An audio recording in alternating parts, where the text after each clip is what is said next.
There I was, lying in hospital after what medical professionals cheerfully call a cardiac event. Because apparently, your ticker nearly packed it in, mate, doesn't sound quite dignified enough for the NHS. The antiseptic smell was doing its best impression of eau de toilette for hypochondriacs, whilst the heart monitor beeped with all the enthusiasm of a particularly depressed metronome.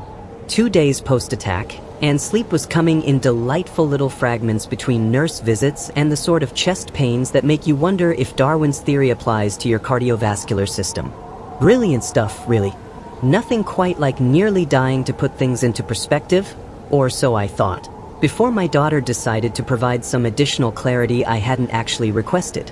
The phone rang at some ungodly hour.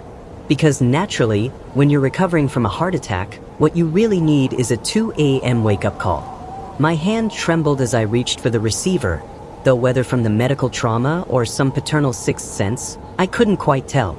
"Dad, it's me." Mary's voice carried all the warmth of a tax demand. Gone was the tone I remembered from years past, replaced by something that suggested she'd been taking elocution lessons from a particularly efficient robot. "Sweetheart," I managed, relief flooding through me despite the Arctic chill in her voice. "Are you all right? It's terribly late."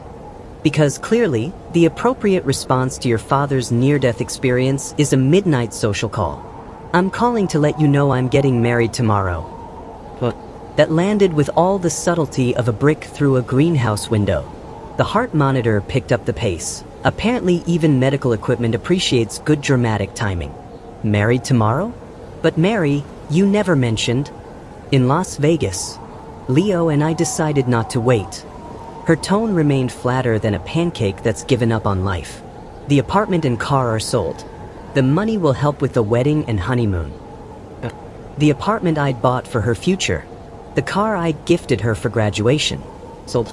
Just like that. Because nothing says family values quite like flogging your father's gifts whilst he's still got monitoring cables attached to his chest. "Sold."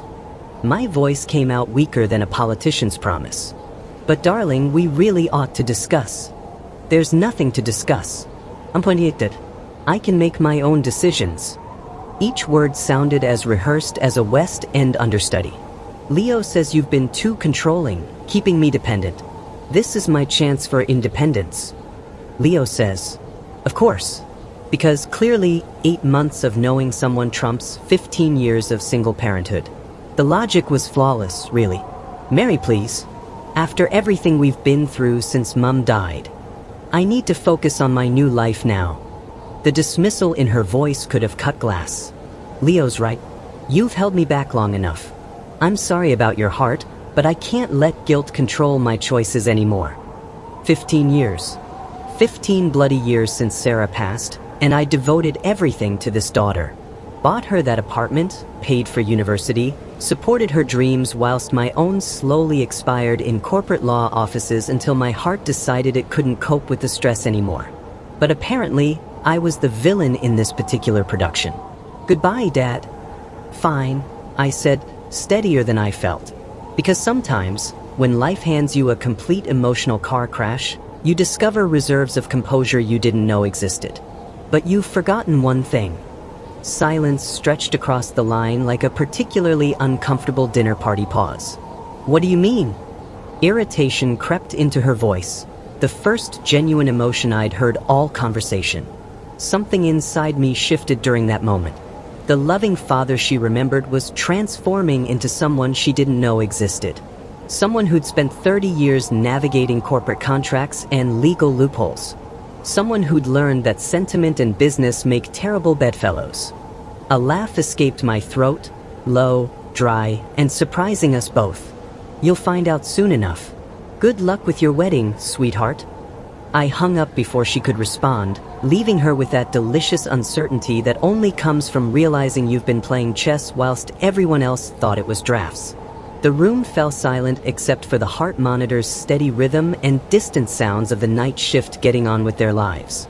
My pulse had stabilized, but something fundamental had changed. I stared at the small framed photo on my bedside table, Mary at her university graduation, radiant between Sarah and me. 3 years ago, when she still called me Daddy and actually meant it. 15 years of single parenthood, and this was my reward. But then again, what had I expected? A Lifetime Achievement Award for decent parenting? A gold watch for services to ungrateful offspring? The memories came flooding back with all the subtlety of a therapeutic intervention. Sarah on her deathbed, making me promise to take care of our girl.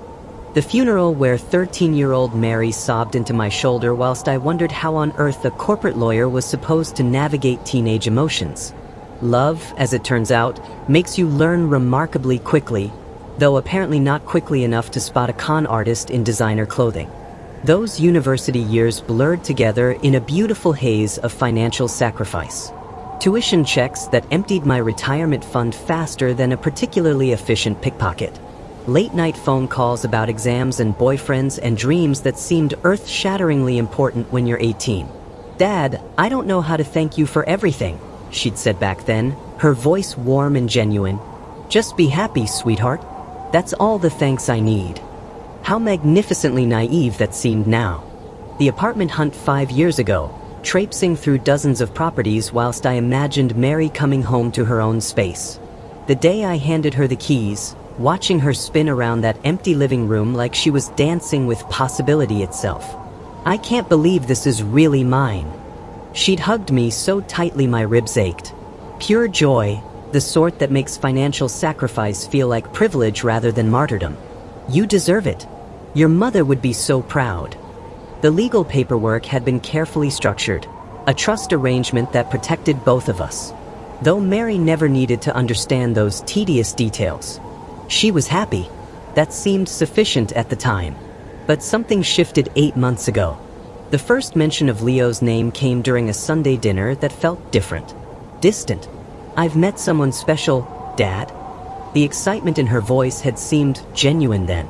I'd been delighted for her, ready to welcome another person into our rather small family circle. If only I'd known what Leo Morrison actually wanted. Phone calls became shorter. Sunday dinners transformed into hasty coffee meetings, then excuses about being terribly busy. Mary's laughter grew rare, replaced by defensive silences whenever I inquired about her life. "Dad, you need to stop being so involved in my life." That conversation 2 months ago still stung like a paper cut that refuses to heal. We'd been sitting in her favorite restaurant, the one where we'd celebrated every milestone since secondary school. "I just want what's best for you. Leo thinks you're too controlling." When exactly had my daughter's thoughts become someone else's ventriloquist act? But here I was, lying in a hospital bed, finally understanding the full scope of my loss. The daughter who'd once thanked me for everything had just sold my gifts to fund her escape from me. The irony was so perfect it almost deserved applause. The heart monitor beeped steadily, marking time whilst I contemplated the beautiful precision of my trap. You see, Mary thought she'd gained independence by selling that apartment. Instead, she'd handed Leo exactly what he wanted, access to what he believed was easy money. But Leo had made one rather critical mistake. He'd underestimated the man whose daughter he was using. Because that apartment Mary had just sold, the one she was so proud of owning, well, legally speaking, she'd never owned it at all. It had always been held in the Dale Rivera Family Trust, with me as trustee and Mary as beneficiary. She could live there, certainly, but sell it? That required my written consent, which, funnily enough, I'd never provided. The sale she'd just completed was about as legally binding as a chocolate teapot. The buyers would discover their title defect within weeks, their lawyers would demand their money back, and the escrow company would reverse the entire transaction faster than you could say, fraudulent conveyance. I'd spent 15 years protecting Mary from the world's sharp edges. But perhaps it was time she learned that some lessons can only be taught the hard way. My phone buzzed. A text message from Mary, "Hope you recover quickly. Leo and I are flying out tonight." Flying out? How deliciously predictable. Because nothing says legitimate marriage quite like an immediate geographical relocation. I smiled, actually smiled, for the first time since this whole mess began. Mary thought she was escaping to freedom. Leo thought he'd secured his biggest payday. Both of them were about to discover that sometimes the most loving thing a parent can do is let their child learn that actions have consequences. The heart attack might have nearly killed me, but it had also provided perfect clarity. My daughter had chosen her path. Now she'd have to walk it. And when that path led her back to my door, broken, humiliated, but hopefully wiser, I'd be waiting. Because that's what fathers do, even when their daughters break their hearts more thoroughly than any cardiac event ever could. The irony was almost poetic. Mary's betrayal had hurt worse than the heart attack, but it had also revealed the one thing that would save her from Leo Morrison. Sometimes love looks like letting go. Sometimes it looks like watching them fall. And sometimes, just sometimes, it looks like being the safety net they don't even know exists. I closed my eyes and waited for the phone to ring again. Because it would ring. Oh yes, it absolutely would. After all, reality has a rather delicious sense of timing. Tuesday morning arrived with discharge papers and a transformation I hadn't quite anticipated. The nurse wheeled me to the hospital entrance, wittering on about rest and follow-up appointments, but my mind was already miles ahead.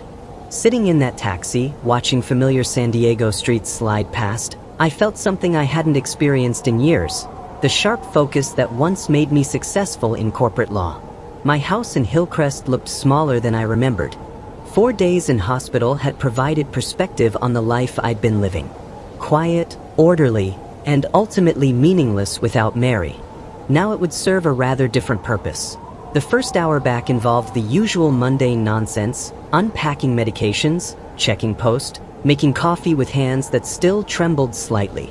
But by noon, I'd cleared my dining room table and spread out 15 years of legal documents like evidence in a particularly complex case.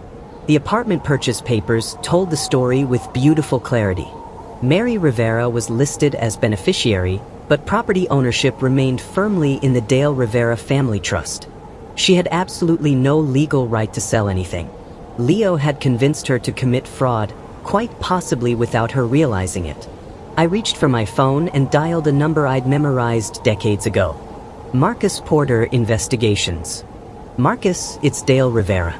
I need a complete background check on someone. This is personal, but I'm prepared for whatever it costs. The pause. Dale Rivera? Haven't heard from you in years. What's the situation?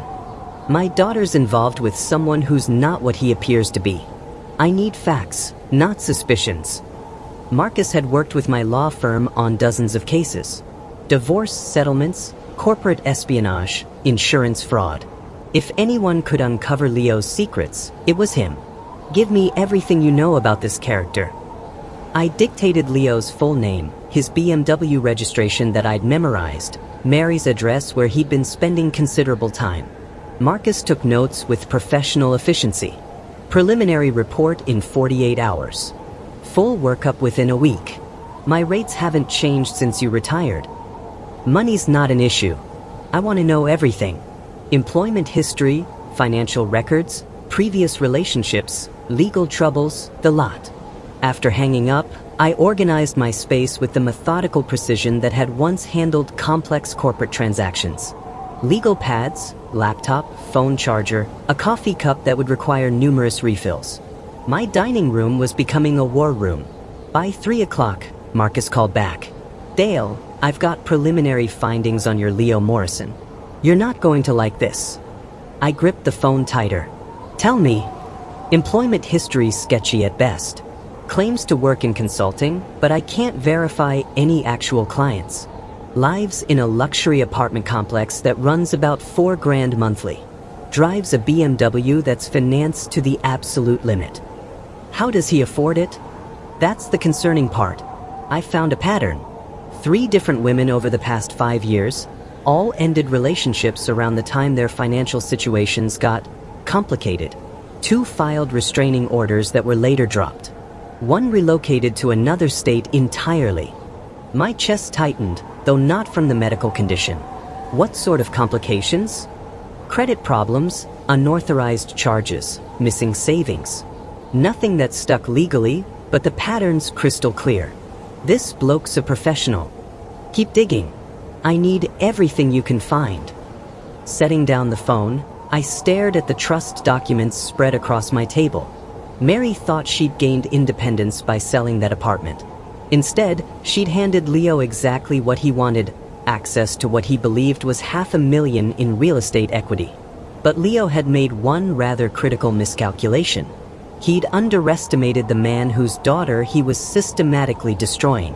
Cafe Luna buzzed with afternoon energy when I arrived at 2 o'clock, selecting a corner table with clear sightlines to both entrance and exit. Old habits from depositions: control the environment, anticipate reactions, document everything. The manila folder beside my coffee cup contained 15 years of legal paperwork that would absolutely shatter Mary's newfound confidence. She walked in 10 minutes late, wedding ring catching the light like a declaration of war. Designer handbag, expensive shoes, the confident stride of someone who believed they'd won some sort of victory. The transformation from my loving daughter to this stranger still took my breath away. "Thank you for coming, Mary. I wasn't entirely certain you would." She slid into the chair opposite me, spine rigid with defensive hostility. "I'm here to tell you to stop interfering in my life. Leo and I are married now." "Married?" The word hung between us like an accusation. "Congratulations. We need to discuss some legal issues regarding that apartment sale." "There are no legal issues." Her voice carried Leo's particular brand of arrogance. "Everything's been handled properly." I opened the folder with deliberate precision, removing documents that had been filed away since she was 23. "Mary, I need to show you something. These are the original papers from when I purchased your apartment." "I don't care about old paperwork. I sold it. It's done. Look at the ownership structure." I turned the deed toward her, finger pointing to specific language that would change everything. "See this section about trust beneficiary versus legal ownership?" Mary leaned forward reluctantly, scanning text she'd never bothered to read before. "What are you talking about?" "The apartment was never legally yours to sell. It's held in the Dale Rivera Family Trust, with me as trustee and you as beneficiary. You can live there, certainly, but you cannot sell it without my written consent." The color drained from her face faster than water down a plug hole. "That's impossible. I have the deed." "You have a beneficiary document, not an ownership deed. There's a rather significant legal difference." I pulled out additional paperwork, trust establishment documents, legal correspondence, title insurance policies. "The sale you completed was legally void." Her hands shook as she examined the papers. "You're lying." Leo checked all the paperwork. Leo isn't a lawyer. He wouldn't recognize trust structures or understand property law. Each word was measured, professional. "This arrangement is completely legal and fairly common in estate planning." "This can't be right." Mary's voice cracked. "I signed papers. Money changed hands. The buyers will discover the title defect within weeks. Their lawyers will demand their money back. The escrow company will reverse the transaction." She stared at the documents like they were written in ancient Aramaic. "Why didn't you tell me about this trust arrangement?" "Because I trusted you to discuss major financial decisions with me before acting. I established this structure to protect your interests, not to control you." Mary's phone buzzed. She glanced at it quickly, probably Leo wondering about our little meeting. "Leo says you've been manipulating me my whole life." "Leo says many things. Has he shown you documentation of his consulting business? Client contracts? Tax returns? That's none of your business. Everything about Leo Morrison is absolutely my business now." The professional mask slipped just enough to let her glimpse the fury underneath. "You gave a complete stranger access to what he believed was $500,000 in real estate equity. He's my husband. He's a fraud investigator's dream case." I closed the folder with finality. "But you'll figure that out soon enough." Mary stood abruptly, chair scraping against the floor with all the grace of fingernails on a chalkboard. "I won't let you destroy my marriage." "I don't need to destroy anything, sweetheart. Leo's already managing that quite brilliantly himself." She stormed toward the exit, then turned back with the sort of dramatic flair that belonged in amateur theater. "What happens now?" "Now you go home and tell your husband that his payday just evaporated. Then we'll see exactly what sort of man you've actually married." The next morning, I organized my dining room like the war room it had become. Trust documents in chronological order. Property records cross-referenced. Communication histories with Mary documented and dated. 30 years of legal practice had taught me that preparation wins battles, not passion. My phone rang at 10:30. Marcus Porter, sounding like a detective who'd struck absolute gold. "Dale, I've got more on your Leo Morrison. You're going to want to hear this." I settled into my chair. "I'm listening."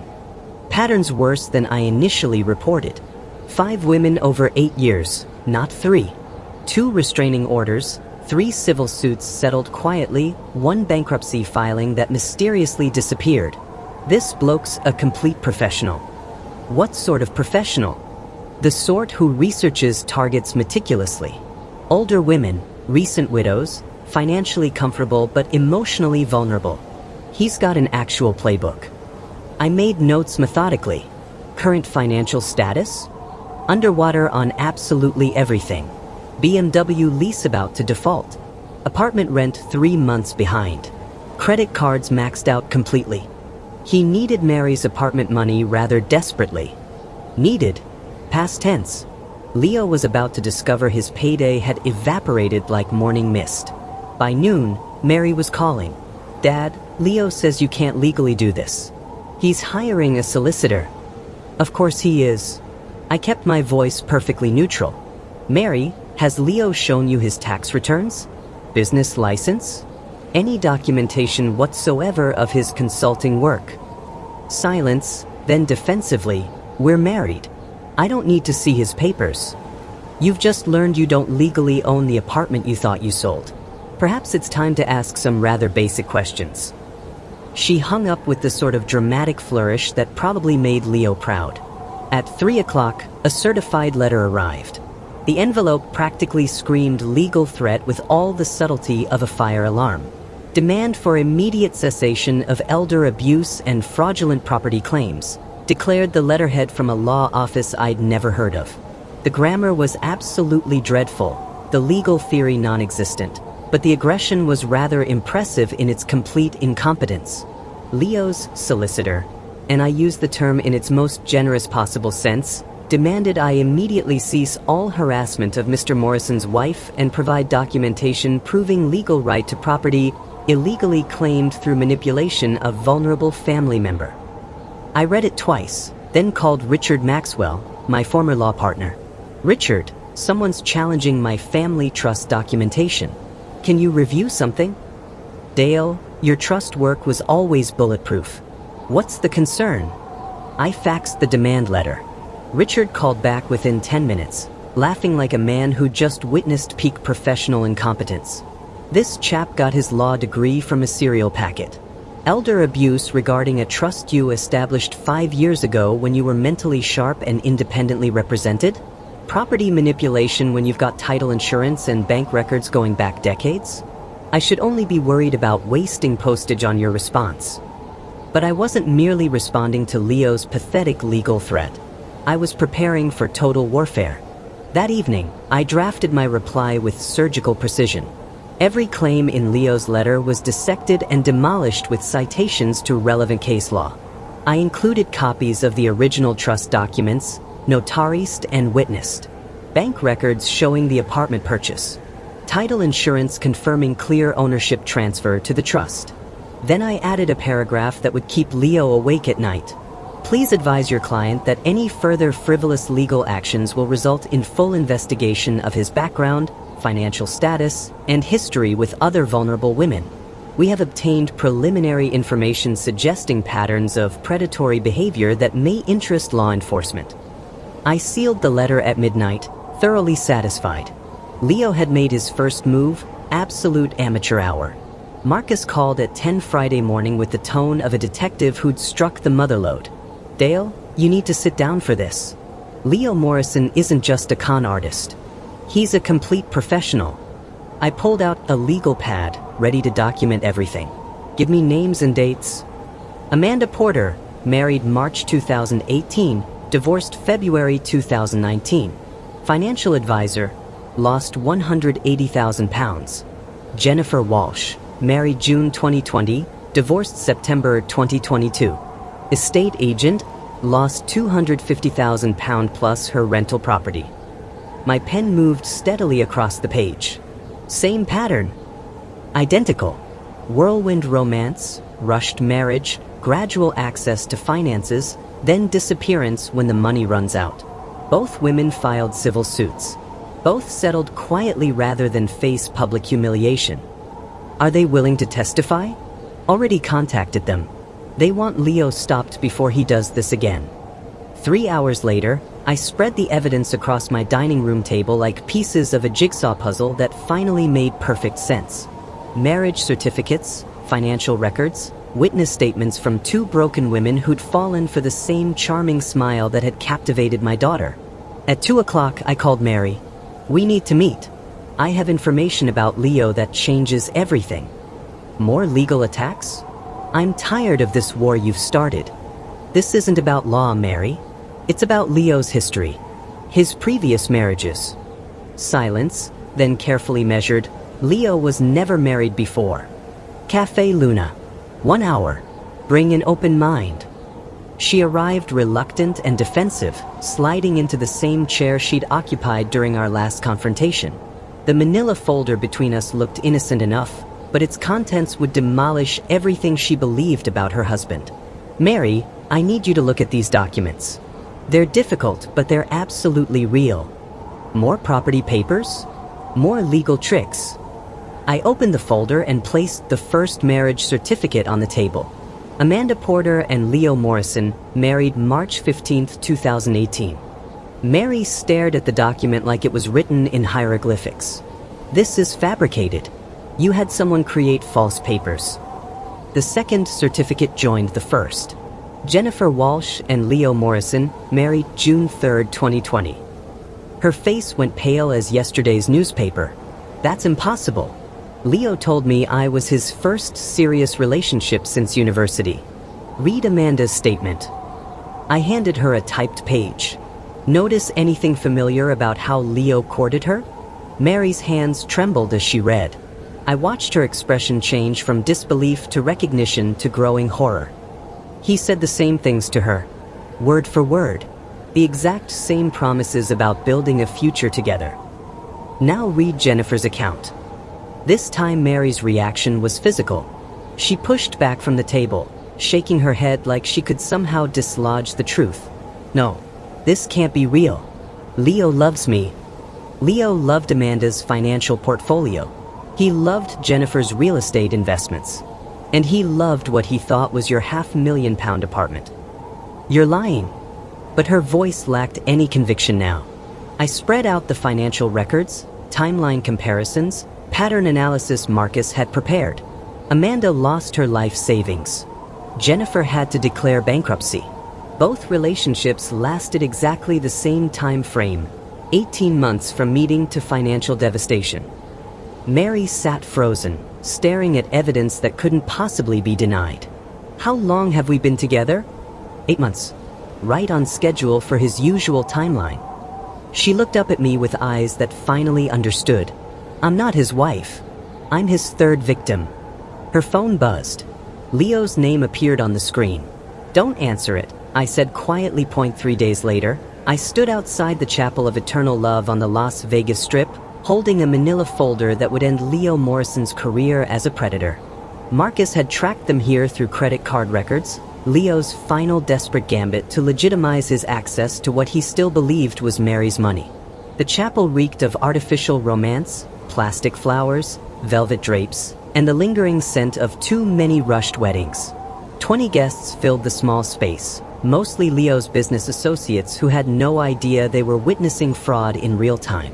Mary looked beautiful in her wedding dress, but her eyes held the hollow look of someone acting against their better judgment. Leo stood at the altar in an expensive suit he couldn't afford, eager to complete what he thought would be his biggest score. The officiant cleared his throat. If anyone has reason why these two should not be wed, speak now or forever hold your peace. I stepped forward from the back of the chapel. I have information this bride needs before making this commitment. The chapel fell silent. 20 pairs of eyes turned toward me like I'd just announced the apocalypse. Leo's face went white, then flushed with rage. "This is a private ceremony," he snarled. "You weren't invited. Mary, before you sign legal documents, you should know exactly who you're signing with." I walked calmly down the aisle, folder held like evidence in a murder trial. Mary stared at me with a mixture of anger and something that might have been relief. "Dad, we already discussed this." Leo explained everything. Did he explain Amanda Porter? I opened the folder and placed the first marriage certificate on the altar. Married to Leo Morrison, March 2018. Gasps rippled through the small crowd like a particularly shocked Mexican wave. Leo lunged forward, trying to grab the document. "Those are fabricated. He's trying to destroy us." I calmly placed the second certificate beside the first. Jennifer Walsh, married to Leo Morrison, June 2020. Mary's bouquet trembled in her hands. "Leo, you said these marriages never happened." "I can explain everything privately," Leo said, his charm cracking like cheap paint. "Don't let him manipulate you." But I was already spreading the financial records across the altar like a prosecutor presenting evidence to a particularly attentive jury. Amanda lost £180,000. Jennifer lost £250,000. Both women trusted Leo with their life savings. The wedding guests pressed closer, examining the documents with the fascination of rubberneckers at a car crash. Leo's business associates were quietly backing toward the exits. "Mary," I said gently, read Jennifer's statement. "Notice anything familiar about how Leo courted her?" With shaking hands, Mary picked up the typed page. As she read, her face crumbled like a sandcastle at high tide. "He used the same words. The exact same promises he made to me. Don't listen to him." Leo grabbed Mary's arm. "We can leave right now. Start fresh somewhere else." But Mary was staring at the marriage certificates, the financial records, the pattern that could no longer be denied. "You told me I was your first real love. You are. These women meant nothing. Then why did you steal from them?" The question hung in the air like an indictment waiting for a verdict. Leo's mask finally slipped completely, revealing the desperate predator underneath. "I never stole anything. They gave me money willingly." "The same way I was going to give you money from selling the apartment?" "That's different. We're married. What's yours is mine." Mary slowly removed her wedding ring, holding it like it had turned to poison. "We're not married yet, and we're not going to be." She walked away from the altar, still in her wedding dress but no longer a bride. Leo called after her, voice rising to a shout that echoed through the tacky chapel. But she didn't look back. As I followed Mary toward the exit, I heard Leo behind us, still trying to salvage his scheme. But his audience was gone, his credibility destroyed, his perfect plan reduced to public humiliation in a Las Vegas wedding chapel. Justice, it turned out, had a rather delicious sense of theater. 2 days after Las Vegas, my phone rang at 10 in the morning. Mary's name on the screen, the first time she'd called me since the chapel confrontation. "Dad." Her voice sounded small, uncertain. "I owe you an enormous apology." I set down my coffee, giving her my complete attention. "Mary, you don't owe me anything. I'm just glad you're safe." "How did you know?" "From the very beginning, how did you see through Leo when I couldn't?" "Experience, sweetheart. 30 years of reading people in depositions and a father's instinct to protect his daughter." Silence, then a shaky breath. "I feel so incredibly stupid. All those red flags I ignored because I wanted to believe he loved me." "You're not stupid. Leo's a professional. He's done this before and he'll try to do it again unless we stop him." That afternoon, I activated the most powerful weapon in my arsenal, my professional network. 3 decades of legal relationships, former colleagues now sitting as judges, partners in major firms, prosecutors who owed me favors. Richard Maxwell took my first call. "Richard, I need Leo Morrison investigated from every possible angle. Business licenses, tax records, credit history, employment verification, everything." "Dale, after seeing those documents you provided, we're already moving." The State Business Licensing Board opened an investigation yesterday. His consulting business? Complete fabrication. No registered clients, no business address, no valid credentials whatsoever. What about criminal charges? Building the case now. 3 victims willing to testify, documented financial fraud patterns. The district attorney's very interested indeed.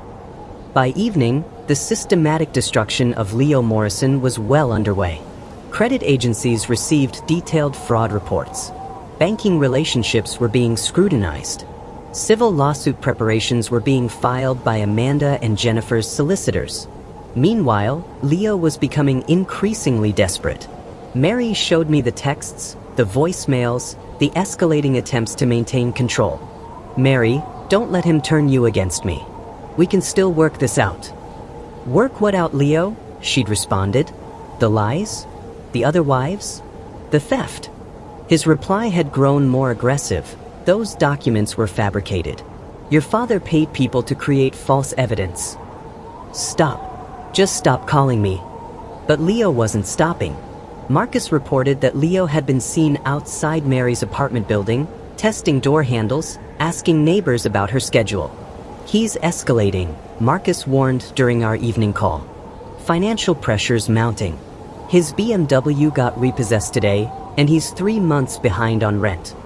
Desperate people do desperate things. I looked out my window at the quiet Hillcrest neighborhood where I'd lived peacefully for 20 years. That peace was about to end. What sort of desperate things? Hard to say. But men like Leo don't just disappear quietly. They need to blame someone for their failures. And right now, you're the target. Mary had changed her locks, removed Leo from any shared accounts, and started therapy to process the psychological manipulation she'd endured. She was reclaiming her life piece by piece. But healing takes time, and Leo was running out of both time and options. That night, my phone rang. A known number, but I recognized Leo's voice immediately. You destroyed my life, old man. You destroyed your own life. I just exposed it. Mary was mine. The apartment was mine. Everything was mine until you interfered. Mary was never yours, Leo. She was your victim. And the apartment was always mine. The line went quiet for a long moment.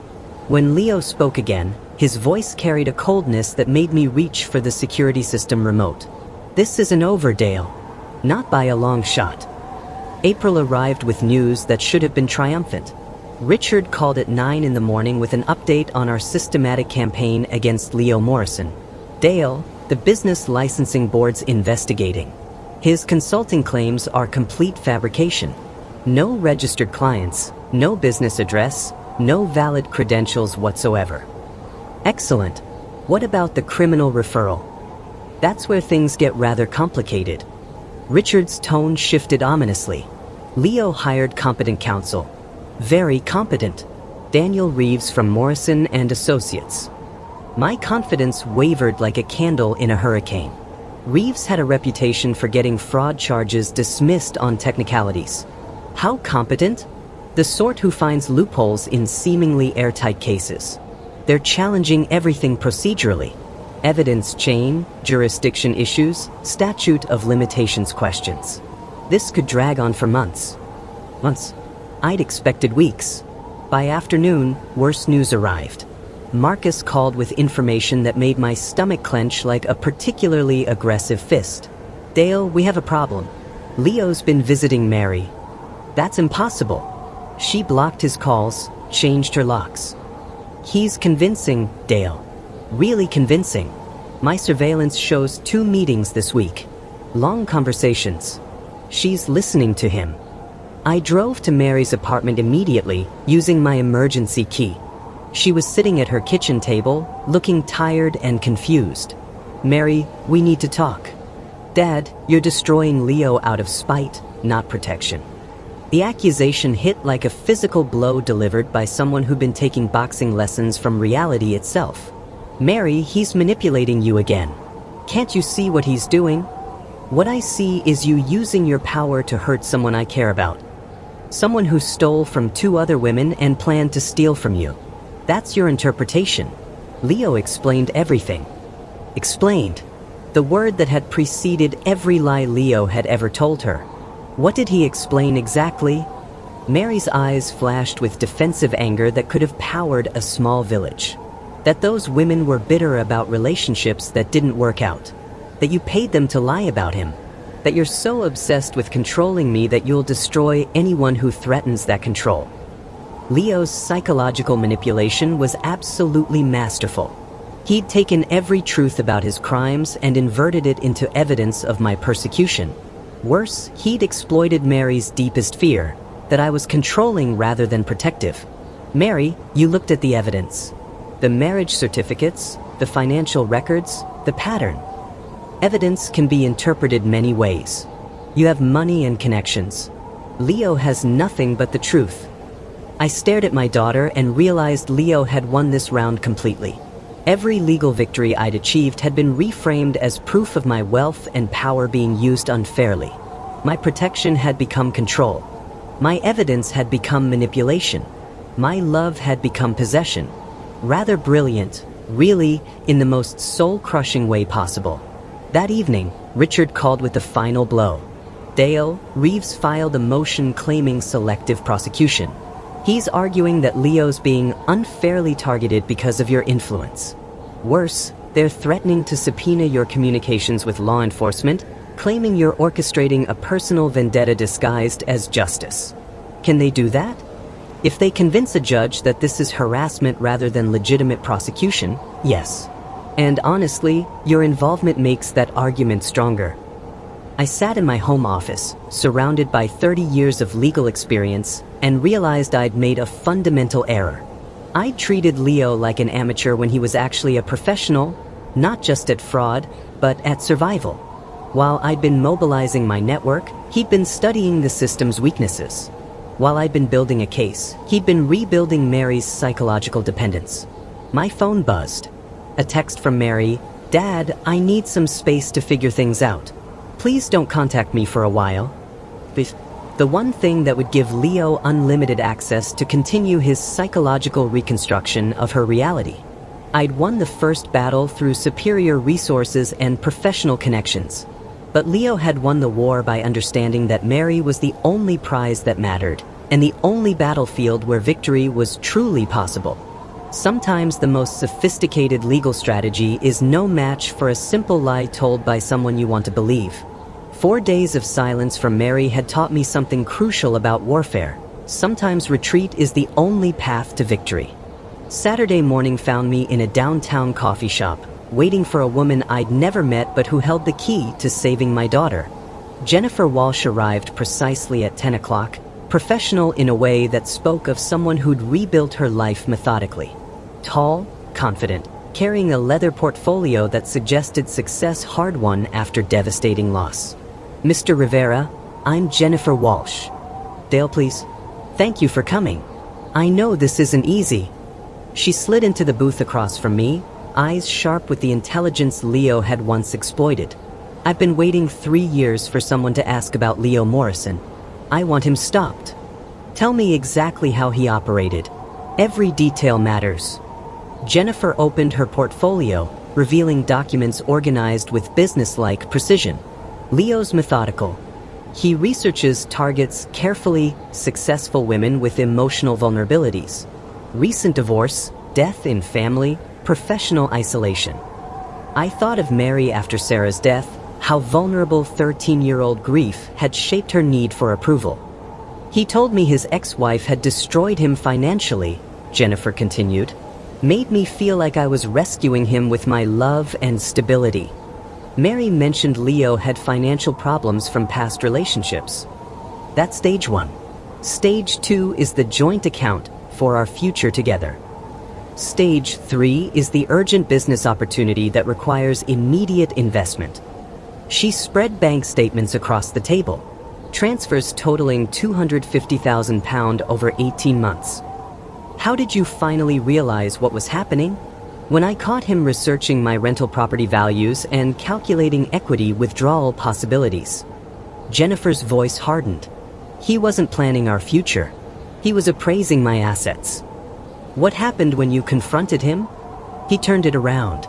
Made me feel guilty for not trusting him, for being suspicious of our love. That's his greatest skill, making victims blame themselves for his crimes. The pattern was breathtakingly familiar. Leo hadn't just stolen Mary's money. He'd stolen her ability to trust her own judgment. Jennifer, I need to ask something difficult. When Leo's planning to disappear, are there warning signs? Her face went pale. Has he mentioned business opportunities in other states? Consulting work that requires travel? My stomach dropped.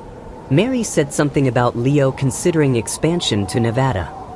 That's how he left me. Sudden business trip that became permanent relocation. By the time I realized what had happened, he'd transferred everything to offshore accounts. How long before he typically runs? 18 months maximum. But if pressured, he can accelerate. How long has he been with your daughter? 8 months. Then you have days, not weeks. When pressure mounts, Leo doesn't just disappear. He takes everything he can carry. I spent the afternoon documenting Jennifer's testimony, cross-referencing her timeline with Mary's relationship progression. The parallels were absolutely terrifying. Every romantic gesture, every promise, every financial request followed Leo's established playbook exactly. At 4 o'clock, Jennifer made a call that changed everything. Amanda, it's Jennifer Walsh. I'm with another father whose daughter's involved with Leo Morrison. She handed me the phone. Mr. Rivera? Amanda's voice was steady but sad. I lost everything to Leo. My savings, my house, my ability to trust anyone. Don't let him do that to your daughter. Will you help me stop him? I've been ready to testify for 3 years. Just tell me when and where. By evening, I had what prosecutors call a pattern case.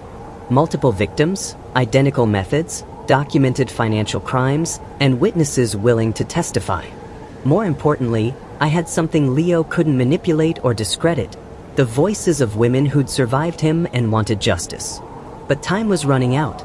Jennifer's timeline analysis suggested Leo would move within days. Mary was completely under his influence, believing she was protecting him from my persecution. I looked at the evidence spread across my dining room table, not just documents this time, but the testimonies of 2 women whose lives Leo had destroyed. Tomorrow I would have to choose between respecting Mary's request for space and saving her from the same fate. The phone rang. Marcus, my detective. Dale, we have a problem. Leo's been making unusual financial moves, large cash withdrawals, travel bookings. It looks like he's preparing to run. I glanced at the clock. 7 p.m. If Leo was following his established pattern, Mary had less than 48 hours before she woke up to find her life savings gone and her husband vanished. Monday morning arrived with the sound of car doors slamming in the car park below. I watched from my office window as Detective Marcus Porter led 2 uniformed officers toward Mary's apartment building. In my hand, I held the warrant we'd obtained based on Jennifer's testimony and Amanda's corroborating evidence. The time for subtle approaches had well and truly ended. I met them at Mary's door, carrying the complete evidence file, bank records, marriage certificates, witness statements from 2 women whose lives Leo had systematically destroyed. Behind me, Jennifer Walsh stepped out of her rental car, ready to face the man who'd stolen her future. My keys still worked. Mary's shocked face appeared as we entered, confusion turning to horror as she saw the police officers. Dad, what's happening? Leo said you were trying to destroy us. Mary, I need you to listen to Jennifer. She has something rather important to tell you. Leo emerged from the bedroom, already dressed, a packed suitcase barely visible behind him. His confident mask slipped when he saw Jennifer. This is harassment, he said, though his voice carried the tremor of a man whose world was collapsing. You can't just break into our home with police. Leo Morrison, Detective Porter announced, you're under arrest for fraud in the 1st degree, theft, and conspiracy to commit financial crimes. As the handcuffs clicked into place with all the finality of a closing book, Leo made one final attempt at manipulation. Mary, you have to believe me. I love you more than anything. Don't let them turn you against me. Jennifer stepped forward, holding the file of evidence we'd compiled. Mary, Leo did exactly the same things to me that he's done to you. Identical words, identical promises. That's impossible, Mary whispered, but uncertainty had crept into her voice like doubt through a crack in certainty. Leo loves me. We're married. He married me too. Jennifer's voice was steady, professional. Then he disappeared with 250,000 pounds of my money. I watched Mary's face as Jennifer spread the evidence across the kitchen table. Bank statements showing Leo's debts, marriage certificates proving his bigamy, recorded conversations where Leo used the exact same romantic phrases with 3 different women. Leo, is it true? Mary's voice broke like glass hitting pavement. Were you planning to leave with my money? Leo's facade finally crumbled completely. Mary, they're all lying. Your father paid them to destroy us. But Mary was reading Jennifer's bank statements, seeing the pattern of gradual financial exploitation that Leo had planned for her. That's what you told Jennifer, Mary said quietly. Word for word. I heard the recording. As the officers led Leo away, he made one last desperate appeal. Mary, don't let him control you. This is exactly what he wanted. But Mary was already stepping toward me, away from the man who'd spent 8 months systematically destroying her ability to trust her own judgment. Dad, she whispered, tears finally coming. I'm so sorry. I should have listened to you. You have nothing to apologize for, I said, opening my arms as she collapsed against me. You were being manipulated by an expert. How can you forgive me after everything I said to you? I held my daughter, really held her for the first time in 8 months. Because you're my daughter and I love you. That never changed, not even when you couldn't see it. Later, after the police had left and Jennifer had returned to her hotel, Mary and I sat in her kitchen surrounded by the evidence of Leo's crimes. I feel so incredibly stupid, she said. Don't. Leo fooled successful, intelligent women repeatedly. His crime wasn't theft, it was making victims blame themselves for his expertise. What happens now? Now you heal. Leo faces justice. And we rebuild what he tried to destroy. Mary looked at me with eyes that seemed clearer than they'd been in months. Dad. Yes. Thank you for never giving up on me, even when I gave up on myself. Outside, the San Diego afternoon's sun streamed through windows that had been darkened by deception for far too long. For the first time in 8 months, my daughter was truly home. The heart attack had nearly killed me, but Mary's betrayal had taught me something rather more valuable. Sometimes the most loving thing a parent can do is refuse to let their child destroy themselves, even when they're absolutely determined to do so. Love, as it turns out, isn't always gentle. Sometimes it's stubborn. Sometimes it's patient. And sometimes, just sometimes, it's strong enough to survive even the most spectacular attempts at self-destruction. The irony was almost poetic. Leo had counted on my love being a weakness he could exploit. Instead, it had become the trap that caught him. Rather fitting, really. After all, the best cons always collapse under the weight of their own cleverness. And Leo Morrison had been nothing if not terribly, terribly clever. Right up until the moment he wasn't.